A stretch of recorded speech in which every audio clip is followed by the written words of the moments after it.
Ayo ciptakan hidup kita sebagai orang-orang yang bibirnya sudah bersih.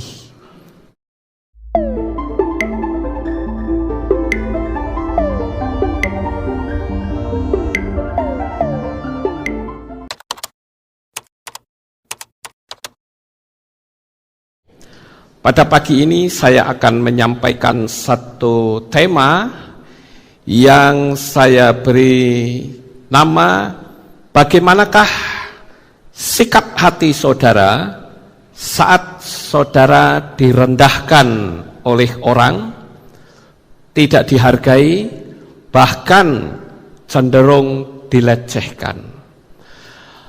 Kalau kita perhatikan Bapak Ibu Saudara, kebiasaan banyak orang pada saat orang itu dihina, dilecehkan, mereka melakukan pembalasan. Bahkan saya pernah membaca di surat kabar, ada orang yang sampai memutilasi orang yang pernah dikenalnya. Dan waktu ditanya, diinterogasi oleh polisi, kenapa kamu bisa bertindak sekejam itu? Dan dia berkata, karena saya sakit hati, saya dilecehkan, saya dihina, jadi saya habisi orang ini untuk melampiaskan rasa dendam saya. Nah, Bapak Ibu yang terkasih, pagi hari ini saya ingin menyampaikan sesuatu, bagaimanakah seharusnya ketika ada orang yang melecehkan kita, bagaimanakah sikap hati kita. Karena jikalau kita menempatkan sikap hati pada posisi yang benar, maka tentu hidup kita pun menjadi berkenan di hadapan Tuhan. Dan yang terjadi justru sebaliknya, Bapa Yahweh memberkati kita dengan sangat berlimpah.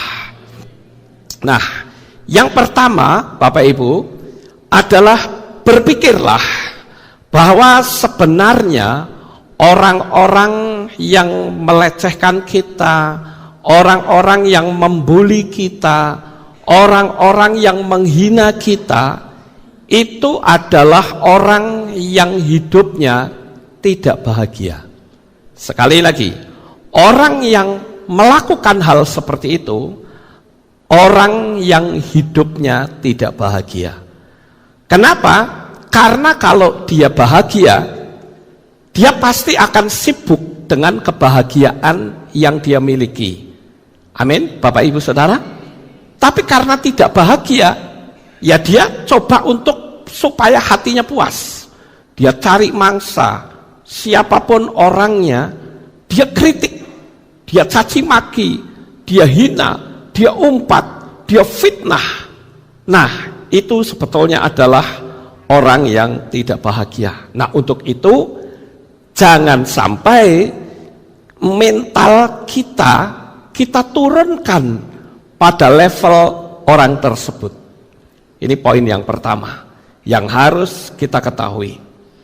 Lalu yang kedua, saudara-saudara, kita harus berpikir bahwa mereka ini sebetulnya adalah orang-orang yang dalam tanda petik tadi gampang membuli orang, gampang menghina orang, gampang memfitnah orang. Pokoknya ucapannya itu selalu jelek. Yang paling baik adalah dirinya sendiri. Nah, ini sebetulnya adalah orang yang sedang sibuk menggali kuburnya sendiri. Mereka tidak sadar bahwa ada Tuhan yang membela orang-orang yang benar, orang-orang yang mau berserah diri. Jadi jangan sampai saudara ikut-ikutan terpengaruh dengan kata-kata yang kasar, kata-kata yang kotor. Nah, orang yang seperti itu sebetulnya saudara-saudara tidak pernah berpikir bahwa dia sedang menciptakan opini buruk terhadap dirinya sendiri.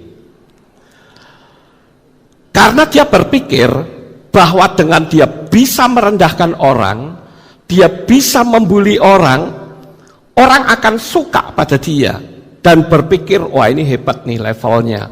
Padahal sebetulnya tidak, saudara-saudara. Setiap orang yang mendengar kata-kata dari orang tersebut sebetulnya merasa risih dan akan tercipta suatu opini dari orang atau pendapat dari orang bahwa awas, orang ini adalah tukang membuli, orang ini adalah orang yang kata-katanya gampang melukai hati orang lain, bahasanya nggak nyaman. Karena orang tidak berpikir bahwa semua orang itu dianggap suka dengan dia karena dia mampu membuli orang lain. Bapak Ibu yang terkasih, saya kemarin mencoba untuk surfing di YouTube. Saya menemukan ada satu audisi yang diberi judul KDI, ya. Nah, di situ ada seorang penyanyi anak desa yang berpakaian sederhana. Pada waktu audisi itu, rupa-rupanya dia dibully habis-habisan oleh dewan juri. Ada 3 orang, ya, inisialnya adalah ID, TU, dan B. Ini 3 dewan juri. Baru anak itu berdiri, nyanyi belum apa-apa, saudara. Tiba-tiba dibully, kamu pakaiannya kok jelek sekali kayak gitu. Kamu tahu nggak kalau mau nyanyi itu harusnya seperti apa? Lihat teman-teman kamu di luar ngapain? Dia pakai make up atau tidak? Wah, dibully habis-habisan. Ini anak desa. Sehingga dikeluarkan, saudara, dari kontes tersebut. Walaupun akhirnya dibela oleh banyak orang dan diberi pakaian yang bagus, tetapi sikap membuli, dia berpikir, nih orang-orang ini, tim juri ini berpikir, wah hebat juga ya tim juri mampu menjatuhkan mental seseorang. Tapi tahukah saudara bahwa ketika video itu ditayangkan, justru 3 juri ini gantian dibully oleh banyak orang, ya. Ada yang mengatakan, loh ini sebetulnya mau kontes nyanyi, kontes suara, atau mau show pakaian. Wah, orang ini, juri ini bukannya di alam, wah hebat ya kamu ya, bisa menjatuhkan kontestan. Wah, kamu hebat. Ternyata tidak, saudara. Itu artinya apa, saudara? Artinya sebagian besar orang itu tidak suka dirinya dibully. Setidak-tidaknya coba kalau ditanya, juri itu ditanya, kalau kamu dibully mau nggak kira-kira? Pasti tidak mau, bukan? Begitu juga kita. Bukankah semua orang, jangankan kok dibully, tersinggung sedikit saja marahnya sudah luar biasa. Nah, Bapak Ibu yang terkasih, oleh karena itu sekali lagi untuk poin yang kedua, yaitu kita tidak perlu membalas, karena mereka orang-orang yang gampang menghina orang lain, mengucapkan kata-kata yang buruk terhadap orang lain, sebetulnya sedang menggali kuburnya sendiri. Kemudian yang ketiga, saudara-saudara, bagaimanakah sikap hati kita saat kita dilecehkan oleh orang? Yang ketiga adalah miliki pandangan bahwa memang kita tidak berharga di mata Tuhan. Jadi ucapan orang itu yang membuli kita, tempatkan pada posisi kita di hadapan Tuhan. Ingat, di dalam kitab suci pernah diceritakan seorang perempuan Sirofenisia yang dibuli oleh Yesua.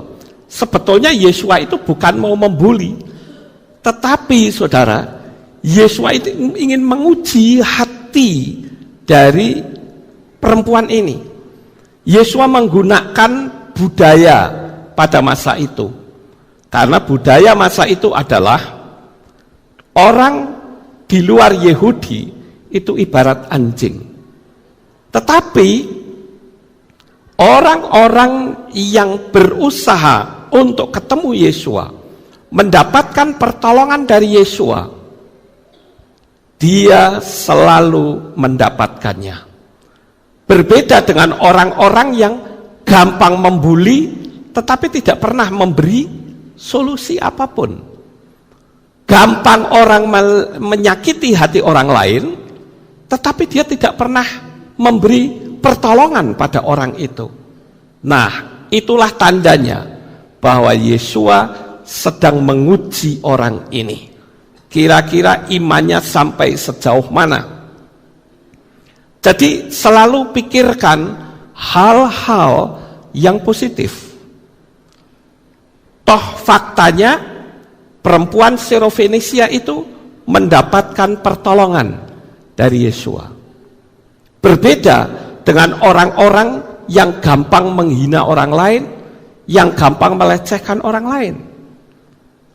Dia nggak pernah punya solusi, nggak pernah pula dia memberi pertolongan. Bisanya hanya mengucapkan kata-kata yang kasar. Ayo coba kita renungkan sejenak, Bapak Ibu. Apakah kita juga gampang mengucapkan kata-kata kasar terhadap orang lain? Dan itu sangat buruk untuk diri saudara sendiri. Karena saudara juga membiarkan energi negatif itu muncul, sehingga akan menjauhkan saudara dari mujizat. Sekarang yang keempat, bagaimanakah sikap hati kita jikalau ada orang yang melecehkan kita, kalau ada orang yang mengucapkan kata-kata yang membuat kita tidak nyaman? Yang keempat adalah bersyukurlah kalau saudara direndahkan dengan ucapan-ucapan yang keji. Itu membuktikan bahwa posisi saudara itu di atas orang tersebut. Ingat baik-baik, posisi saudara ada di atas orang tersebut. Jadi orang ini ingin dirinya itu menjadi eksis, sehingga dia berpikir dengan dia bisa memfitnah orang, dengan dia bisa menghina orang, dirinya akan naik. Ya.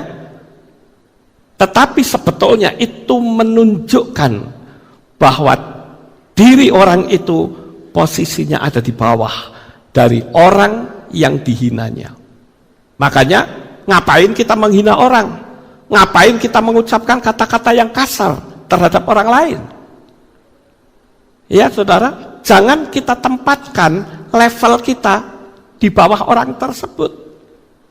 Nah, sekarang yang berikutnya, yang kelima, jangan takut dan jangan khawatir, karena kesuksesan saudara itu tidak tergantung dari ucapan orang, tetapi kesuksesan saudara itu tergantung dari hubungan saudara dengan Tuhan, hubungan saudara dengan Bapa Yahweh.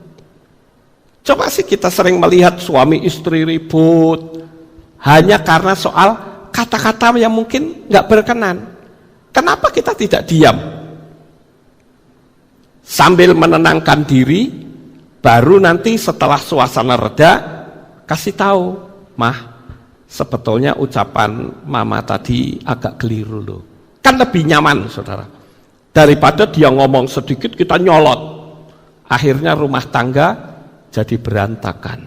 Rumah tangga jadi tidak nyaman. Kenapa kita tidak menggunakan kata-kata, bahasa yang lebih santun, lebih nyaman didengar di telinga? Ya. Jadi Bapak Ibu Saudara, Saya hanya menganjurkan ketika orang seperti itu, ingat kesuksesanmu adalah antara engkau dengan Tuhan. Tidak ditentukan oleh kata-kata orang lain. Jadi tetaplah berkarya bagi Tuhan. Kembangkan talentamu seluas-luasnya. Jangan pedulikan orang. Saya sering menggunakan kata-kata atau jurus EGP. Emang gua pikirin, ya. Kita kerja dan terus kerja. Berkarya sebaik-baiknya untuk Tuhan. Sibukkan diri kita dengan Tuhan, dengan pekerjaannya, bukan ngurusin orang lain, saudara. Bukan kita terfokus dengan kata-kata yang buruk. Kalau kita terfokus, sama saja kita menarik keburukan itu masuk di dalam diri kita. Yang rugi siapa? Kita sendiri, ya. Nah, sekarang yang keenam, bagaimanakah sikap hati kita yang seharusnya? Yang keenam, ingatlah bahwa orang-orang yang menghina, menjelek-jelekan kita, itu sebenarnya adalah orang yang tidak mungkin sukses dalam bidang moralitas. Dia tidak akan sukses. Karena setidak-tidaknya mereka itu sedang menciptakan gambar diri sebagai seorang pencemooh. Di hadapan banyak orang tentunya, saudara. Semakin dia mencemooh, makin orang tidak simpatik. Karena orang akan sadar bahwa jikalau aku berteman dengan orang yang seperti itu, aku pun sekali waktu bisa diperlakukan seperti itu terhadap orang yang sedang dia hina. Nah, pilihan ada pada Bapak Ibu Saudara semuanya. Jadi kita mesti hati-hati, ya Bapak Ibu. Nah, sekarang kita lanjut, saudara, yang ketujuh. Bagaimana sikap kita ketika ada orang yang menghina kita? Perasaan kita pasti sakit, bukan? Tahu nggak, ketika ada orang yang menghina engkau, disitulah sebetulnya posisi alam supranatural kita sedang terbuka lebar. Ingat baik-baik. Sekali lagi, ketika ada orang yang membuli saudara, ada orang yang melecehkan saudara, ada orang yang menghina saudara, bahkan berlaku tidak adil terhadap saudara, itu posisi alam supranatural hidup saudara sedang terbuka lebar. Jadi, seperti yang sudah saya sampaikan beberapa waktu yang lalu, ketika alam supranatural terbuka, ucapkanlah hal-hal yang besar terhadap diri sendiri. Amin. Dan itu pasti terjadi loh Bapak Ibu. Jangan kita ikut-ikutan, mereka kasar, aku juga bisa kasar. Ya, bila perlu ayo kita bunuh-bunuhan sekalian. Itu buruk, kita menciptakan sesuatu yang tidak nyaman. Tapi sekali lagi, segera ucapkan kata-kata yang dahsyat untuk hidup saudara. Misalnya saudara berkata ketika mereka menghina, kamu begini-begini. Kita dengar, hati kita berkata, Tuhan, aku bersyukur, aku hari ini hidup penuh dengan mujizat dan berkat. Aku orang yang kaya raya, aku disegani oleh banyak orang, dan hidupku penuh dengan sukacita dan kebahagiaan. Ingat, kata-kata itu akan merambat di dunia alam supranatural, apalagi saat alam roh saudara terbuka. Maka ucapan saudara akan ditangkap di alam supranatural dan mereka sendiri yang nanti akan bergerak. Ada malaikat-malaikat Bapa Yahweh yang segera turun tangan dan menolong kehidupan saudara. Sampai di sini paham Bapak Ibu? Ya. Nah, sekarang yang berikutnya. Ya. Yang kedelapan. Saya sebetulnya bisa memberi banyak contoh bagaimana orang-orang ketika dia dilecehkan, dia dihina, justru hidupnya paling makmur. Kita pernah dengar mungkin ya cerita legenda di Indonesia, bawang merah dan bawang putih. Ya. Dua orang gadis yang namanya bawang putih itu selalu dihina. Tetapi terakhirnya yang hidup bahagia siapa? Bawang putih. Makanya saya katakan kalau orang luar saja ngerti, kita pun harus ngerti. Jadi jangan pernah kita menghina orang lain. Jangan pernah kita mengucapkan kata-kata yang kotor terhadap orang lain. Karena seperti yang pernah saya sampaikan, kalau saudara membawa kebusukan pada orang lain, sebetulnya diri kita yang busuk. Kenapa? Karena kebusukan itu datang dari kita. Tapi coba kalau saudara membawa minyak wangi, diberikan kepada orang lain, sama seperti kita yang berbau wangi, karena minyak itu datangnya dari kita. Paham Bapak Ibu? Ya. Nah, ingat, kesuksesanmu itu ditentukan oleh mental kita masing-masing. Jadi jangan sampai orang memiliki opini terhadap diri kita bahwa sebetulnya kita adalah orang yang gagal dalam soal moralitas. Orang bisa saja punya intelektual tinggi, orang bisa saja punya titel, tapi kalau mulutnya itu kotor, maka orang akan beropini, wah ini moralnya tidak baik orang ini. Ya Bapak Ibu, kita lanjut yang ke-8. Saat saudara itu dihina, jadikanlah itu sebagai kesempatan untuk mendeteksi mental saudara itu sudah kuat, sudah kebal atau belum. Di dalam kitab Maases Lihim pasal 1 ayat yang ke-8, di sana dikatakan kalau Roh Kudus turun ke atas kamu, kamu akan menerima kuasa. Saya cukup tertarik dengan bahasa lain. Di dalam teks bahasa Jawa dikatakan kowe bakal nampa kasekten. Jadi ketika Roh Kudus itu turun, kita menjadi orang sakti. Ketika hati kita dihujami oleh panah, kita paling berkata, apa sih ini, bikin gatel aja. Nggak sampai nancep saudara. Tapi kalau orang yang tidak kebal, baru dengar kata-kata yang jelekit sedikit, wah sudah tertusuk, sudah terbakar. Waktu yang lalu saya sempat menyampaikan, jangan sampai kita menjadi manusia pentol korek, ya. Kegesek sedikit langsung menyala gitu. Ya.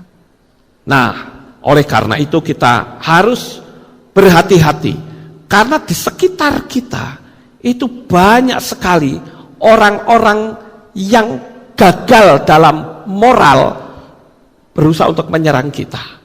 Jadi buatlah ucapan-ucapan kasar orang lain untuk mendeteksi kira-kira saya ini sudah kebal atau belum.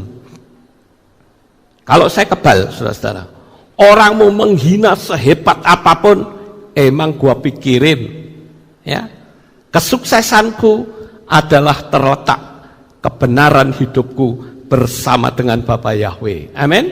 Ya.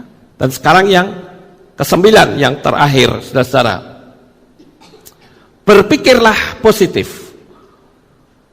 Artinya kalau kita berpikir positif, segala keburukan itu akan diubah menjadi kebaikan. Kutukan orang berubah menjadi berkat. Jadi semakin banyak orang yang membuli, menghina saudara, saudara akan semakin banyak memperoleh mujizat. Amin. Dunia elektro itu ada yang namanya alat yang namanya inverter. Saudara tahu inverter itu mengubah DC menjadi AC. Itu inverter namanya. Jadi aki masuk alat itu keluarnya sudah 220 volt AC. Saudara bisa untuk nyalakan lampu, bisa untuk nyalakan kipas angin. Itu inverter, bisa untuk nyalakan TV, padahal akinya cuma 12 volt. Kalau dunia elektro ada sistem pengubah dunia alam supranatural juga ada. Yaitu apa? Berpikirlah hal-hal yang positif. Sebagai penutup saya ingin menceritakan sebuah kisah, saudara. Ini kisah nyata yang terjadi di China. Ini terjadi di tahun 1892. Di sana diceritakan ada sebuah toko buah yang bernama toko buah Yu. Pada waktu itu dia membeli 50 keranjang nanas dari Luoyang ke Shanghai. Karena perjalanan yang jauh, maka nanas itu sampai di toko Yu itu sudah tidak bisa dijual karena sudah ada tanda-tanda kebusukan. Nanas kan harus segar, saudara. Tetapi karena lamanya perjalanan sehingga nanas itu jadi wayu, enggak segar lagi, sehingga nanas itu dibuang. Dan kebetulan di seberang toko buah Yu itu ya, ada toko kecil yang dihuni oleh sepasang suami istri yang saat itu sedang tidak memiliki apa-apa untuk dimakan. Lalu suami istri ini segera memungut nanas yang dibuang tadi. Mereka kupas, potong kecil-kecil, kemudian mereka mencoba untuk menjualnya karena dijadikan sebagai dodol, saudara. Dodol nanas, ya. Nah, ternyata bisnis ini lancar. Suami istri ini akhirnya apa? Membeli nanas-nanas yang sudah wayu dari toko buah Yu, yang tentunya harganya menurun, saudara-saudara. Sementara toko buah Yu itu senang. Kenapa? Karena sudah ada penampung. Jikalau ada nanas yang wayu, ditampung oleh toko yang ada di seberangnya. Terus begitu diproses menjadi kue dodol nanas dan ternyata terjual laris. Nah, dalam waktu singkat, Bapak Ibu, dodol nanas ini menjadi makanan khas daerah Tiongkok Selatan. Dan ternyata sampai ke kerajaan. Dan apa yang terjadi? Pemilik toko Yu sekarang mulai iri. Waduh, ternyata orang ini beli nanas-nanas yang sudah wayu dan menjadi terkenal. Lalu apa yang dilakukan oleh toko buah Yu ini, saudara? Malam harinya dia menulis 3 aksara di dalam bahasa China.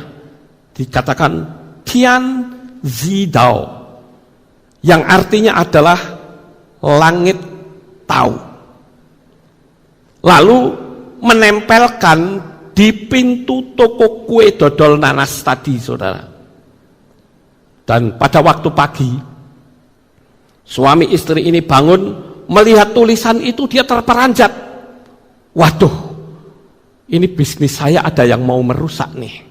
Ya. Lalu suami istri itu tertawa dan berkata, saya kebetulan sedang berpikir mencari nama toko. Hari ini ada orang yang menuliskan nama toko dan mengirimnya ke depan pintu. Wah, bagus sekali kalau begitu. Lalu tulisan tadi dibuat menjadi merek. Kaisar juga pernah memakan kue dodol nanas dari toko saya. Kaisar adalah putra langit di masa kini. Jadi sudah seharusnya kalau memakai nama Tian Zidao, yang artinya langit itu tahu. Oke, sekarang saya gunakan 3 aksara ini untuk menjadi nama toko, sekaligus bisnis kue dodol nanas.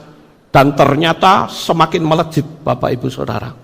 Semakin terkenal dengan munculnya merek itu. Nah, toko seberang, toko Yu tadi kembali berang. Jengkel melihat kesuksesan toko yang ada di depannya. Selanjutnya apa yang dilakukan oleh toko Yu itu? Dengan liciknya dia menulis di dinding toko itu, ya, melukis dinding toko itu dengan gambar kura-kura yang menyembunyikan kepala di dalam tempurung dengan tulisan tidak tahu malu. Nah, keesokan harinya pemilik toko dodol tadi melihat, loh, ini kok ada gambar kura-kura dan tulisan tidak tahu malu. Nah, apa yang dilakukan sepasang suami istri itu, saudara? Dia berpikir begini, kita gunakan saja kura-kura sebagai logo produk kita. Kue dodol dapat menyembuhkan batuk, memperpanjang usia. Bukankah kura-kura adalah hewan yang paling panjang usianya? Wah, bagus juga kalau kita jadikan sebagai logo, sehingga akhirnya kue dodol itu menjadi sangat terkenal di Shanghai, saudara-saudara. Ini membuktikan orang lain melontarkan kata-kata yang menyakitkan, tetapi ketika kita berpikir hal-hal yang positif, kita mengubah dengan hal-hal yang positif, maka seperti inverter tadi, strumnya cuma 12 volt, tetapi ketika ada inverter berubah menjadi 220 volt. Nah, orang bijak itu dapat mengubah setiap gangguan menjadi peluang dan mujizat. Dan kalau saya bercerita kesuksesan dari orang-orang yang ternama, pasti mereka pernah mengalami dihina orang, dicaci maki orang, dilecehkan orang. Oleh karena itu, mari kita belajar, jangan sampai dari mulut kita mengucapkan kata-kata yang kotor terhadap orang lain. Misalnya, tokoh-tokoh politik kita caci maki. Emang itu porsi kita? Tidak. Sebagai seorang anak Tuhan, kita harus bisa menunjukkan mulut kita harus bersih dari kata-kata yang kasar, kata-kata yang kotor. Amin, Bapak Ibu. Ngapain kita urusan politik ini? Nggak perlu. Kita suka orangnya, toblos. Ya, kalau pemilu. Kalau nggak suka, udah diemin aja. Emang gua pikirin, apakah dengan kita bersuara lalu mereka memperhatikan kita? Tidak. Apalagi orang yang tukang membuli, kita bully, mereka punya kuasa, kita bisa ditangkap, saudara.